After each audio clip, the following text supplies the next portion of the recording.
welcome students. This is the crash course video of general knowledge standard 4th. इस video में हम chapter 2 का crash course देखेंगे. ठीक है, जनरल नॉलेज का चैप्टर 2 क्रैश कोर्स. जैसे हमने मोरल साइंस देखा ना, तो सेम उसी वे में ये भी जनरल नॉलेज का भी चैप्टर 2 का क्रैश कोर्स है. In this video we will study about festive dishes. Topic क्या होगा हमारा? फेस्टिव डिशेस, मतलब वैसे डिशेस के बारे में जानना है जो हम किसी फेस्टिवल पे प्रिपेयर करते हैं, जो किसी फेस्टिवल के लिए खास होता है. जैसे जिस डिश का नाम लेते ही हमारे माइंड में वो फेस्टिवल आ जाता है, तो वैसे डिशेस को बोलते हैं हम फेस्टिव डिशेस. तो let's start a video. First point है हमारा dishes that are special, colourful और exciting specially because of a holiday और सेलिब्रेशन आर फेस्टिव डिशेस. जैसे आपसे पूछा जाए ना कि what do you mean by festive dishes, आखिर फेस्टिव डिशेस होता क्या है, आप उसको डिफाइन करो. तो वो क्या होता है? Dishes that are special, colourful और एक्साइटिंग. जो स्पेशल होता किसी खास ओकेजन के लिए होता है, कलरफुल होता है, एक्साइटिंग होता, और specially because of a holiday और सेलिब्रेशन, मतलब किसी सेलिब्रेशन के लिए या फिर किसी हॉलीडे के लिए. तो वैसे डिशेस को हम क्या कहते हैं? फेस्टिव डिशेस कहते हैं.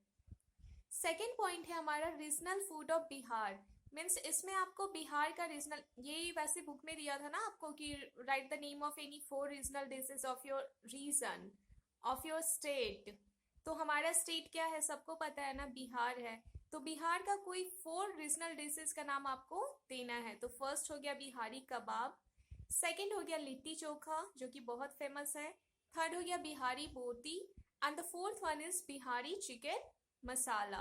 ठीक है, तो ये आपको याद रखना है कि हमारे स्टेट का, आपको इतनी नॉलेज तो होनी चाहिए ना, इतनी जानकारी होनी चाहिए कि हमारे स्टेट का भाई कौन कौन रीजनल फूड है, कौन कौन यहाँ का फेमस फूड है. तो बिहारी कबाब, लिट्टी चोखा, बिहारी बोटी, बिहारी चिकन मसाला. थर्ड पॉइंट है हमारा all over the world people enjoy and celebrate their cultures. ठीक है, ये तो सबको पता है ना कि पूरे वर्ल्ड में पीपल अपने कल्चर्स को इंजॉय करते, सेलिब्रेट करते, और उनका सेलिब्रेट करने का वे अलग होता. मतलब वो डिफरेंट डिफरेंट टाइप से अपने कल्चर को, अपने ट्रेडिशन को वो फॉलो करते हैं और सेलिब्रेट करते हैं. और वो किसी खास दिन पे वो सेलिब्रेशन होता है ना, जैसे दिवाली है तो हम हर रोज तो दिवाली नहीं मना सकते. छठ है तो वो हर रोज तो नहीं होता, वो एक खास दिन होता कि हाँ भाई आज दिवाली है, तो दिवाली के लिए जो फेस्टिव डिशेज हैं वो आज प्रिपेयर करेंगे. जैसे स्वीट्स होते, मिठाइयाँ होती हैं, तो ये सारा कुछ क्या होता है दिवाली पे. तो वही बोला जा रहा है कि पूरे वर्ल्ड में लोग अपने अपने कल्चर को, ट्रेडिशन को फॉलो करते हैं किसी खास दिन पे. और वो लास्ट पॉइंट क्या है हमारा? On these days festive dishes are prepared. और इसी खास दिन पे फेस्टिव डिशेज बनाए जाते हैं. ठीक है, तो यहाँ पे कुछ फेस्टिवल है और उसके डिशेज है, इट मीन्स वो फेस्टिव डिशेज है. तो फर्स्ट है हमारा होली. तो होली के लिए सबसे ज्यादा फेमस क्या होता है? गुजिया. सबको पता है, सबके घर में बनता, गुजिया बनता है. बसंत पंचमी, बसंत पंचमी सरस्वती पूजा जिसको कहते हैं, तो उसपे क्या होता? मीठा चावल. थर्ड है पोंगल. पोंगल का क्या होता है? Sakrai Pongal. Fourth one is Bihu. Bihu का तेल पिठा. जन्माष्टमी, जन्माष्टमी का क्या होगा? चरोनी का पाग. इसके अलावा भी बहुत सारे फेस्टिवल है, जैसे क्रिसमस हो गया तो उसका क्या है? ब्राउनी होता है, चॉकलेट ब्राउनी. ईद हो गया तो ईद पे क्या बनाए जाते हैं? सेवैया बनाई जाती है. और जैसे एक और क्या होता है? ओनम. ओनम होता है ना, ओनम हो गया तो वो उसका क्या हो जाएगा? पायसम होता. ओनम, पोंगल, ये आपको पता है ना हार्वेस्ट फेस्टिवल है. तो पोंगल का सकराई पोंगल, ओनम का पायसम हो गया. ठीक है, तो बहुत सारे ऐसे फेस्टिवल होते हैं जिसका, उसका डिश जो होता है ना, तो वो आपको डिश का नाम लेते ही उस फेस्टिवल का नाम याद आ जाता है.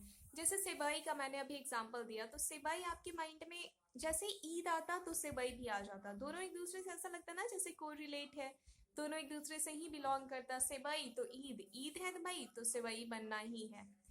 तो वही चीज है यहाँ पे फेस्टिवल और फेस्टिव डिशेज. जैसे होली का गुजिया, बसंत पंचमी का मीठा चावल, पोंगल का सकराई पोंगल, बिहू का तिल पिठा, जन्माष्टमी का चरोनी का पाग, ईद का हो गया सेवई, और क्या होता? क्रिसमस का हो गया चॉकलेट ब्राउनी, ओनम का हो गया पायसम, तो ऐसे ही बहुत सारे फेस्टिवल हैं जिनका फेस्टिव डिशेस होता है। तो आपको इसमें मेनली ये याद रखना है, जो आपका फर्स्ट पॉइंट है फेस्टिव डिशेज, जैसे इस टाइप से क्वेश्चन आ सकता है कि what do you mean by festive dishes. और सेकंड याद रखना है कि write the name of any 4 festive dishes of your state. Festive dishes नहीं, रीजनल फूड, ठीक है। Right the name of any 4 regional food of your state. आपको अपने स्टेट का 4 रीजनल फूड का नाम देना होगा। तो क्या क्या दे देंगे उसमें? बिहारी कबाब, लिट्टी चोखा, बिहारी बोटी और बिहारी चिकन मसाला। ठीक है, बाकी तो आपकी कॉपी में लिखा ही होगा, आपने कॉपी में नोट डाउन किया था। जब मैंने इसे पढ़ाया था उसी टाइम पे मैंने बताया था कि आपको ये सारा चीज़ नोट डाउन करना है, तो आप उसको नोट डाउन करोगे। उसके अलावा इन दोनों को भी ऐड कर लेना उसमें, और फिर इसको अच्छी तरीके से याद करना है। आई होप आप लोग घर पे सेफ होगे, आप अपना ख्याल रख रहे होगे, पढ़ाई भी अच्छे से ही चल रही होगी। Okay, thank you.